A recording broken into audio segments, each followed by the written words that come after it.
D'esprit de corps, the spirit of the body. It is the shared sense of purpose that transforms individuals into a single unit. When d'esprit de corps is present, challenges are met with resilience, and victories are celebrated as shared victories. But when d'esprit de corps isn't adhered to, it can lead to loss of trust and respect, and negative impacts on cohesion and operational effectiveness. As a lieutenant colonel in the Burkina Faso military, Paul-Henri Damiba should have known this, and is going to be taught a very hard lesson he won't soon forget.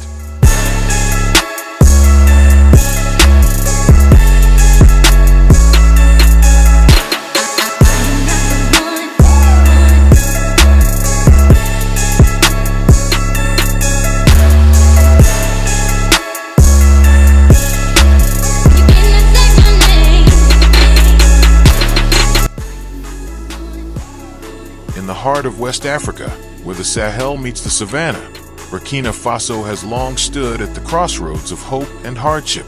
And in 2022, a new figure emerged from within its military ranks, a man who promised to restore order in a nation shaken by years of insecurity. His name was Lieutenant Colonel Paul-Henri Damiba. Damiba was no stranger to conflict, having served in elite units and studied counterterrorism strategy. He built a reputation as a disciplined officer, shaped by the realities of a country under siege from extremist violence. For many, he represented a new kind of leadership, firm, strategic, and unafraid to challenge the status quo. By early 2022, frustration across the nation had reached a breaking point.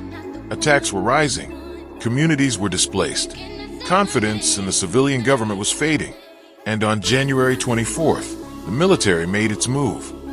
Damiba stepped forward as the face of a coup that toppled President Marc Christian Cabaret. He addressed the nation with a promise to reclaim territory, restore security, and rebuild trust. Within days, he was sworn in as interim president, the new leader of a country desperate for change. But the challenges he inherited were immense. The insurgency continued to spread, attacks persisted, and the expectations placed on the new leader grew heavier with each passing month. Damiba consolidated power, even appointing himself Minister of Defense, a move that signaled both determination and growing pressure. Inside the military, dissatisfaction simmered. Soldiers on the front lines felt unsupported. Critics argued that little had changed. And by September 2022, the same forces that had lifted Damiba to power began to turn against him. On September 30th, Captain Ibrahim Traoré led a second coup, accusing Damiba of failing to stem the violence. The takeover was swift. The message was clear. And just 8 months after rising to the presidency, Damiba was removed from power. Negotiations followed. To avoid bloodshed, Damiba agreed to step down and fled into exile in Togo. For a time, he disappeared from the public eye, a former leader living quietly beyond the borders of the nation he once ruled. But the story did not end there. For years, he lived in exile in Lomé, Togo. But exile did not silence the accusations. From Ouagadougou, the Traoré government accused Damiba of plotting from afar, of orchestrating coup attempts, of corruption, of embezzlement, of trying to shape the nation's future from the shadows. You would think that if someone overthrew your reign and graciously let you leave the country to live in peace elsewhere, you would actually leave the country to live in peace elsewhere. That wasn't the case with Paul-Henri Damiba, and by mid-2024, tensions resurfaced. In September 2024 and beyond, the Traoré-led military government accused Damiba of organizing a coup to overthrow his government. Most notably, multiple sources reported that Damiba allegedly masterminded at least 34 failed assassination attempts against President Traoré, including plans to detonate explosives at the presidential residence or shoot Traoré at close range in January 2026. These plots were reportedly foiled by intelligence services, leading to arrests of conspirators and heightened political tension. Burkina Faso security minister publicly accused Damiba of mobilizing both military supporters and civilian allies, with alleged foreign funding from neighboring countries, like Côte d'Ivoire, purportedly involved in the conspiracy to destabilize Traoré's government.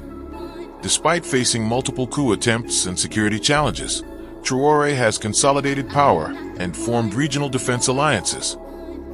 For several days, the court examined the request, weighing legal obligations, diplomatic assurances, and the gravity of the accusations. And then the decision came. Extradition approved.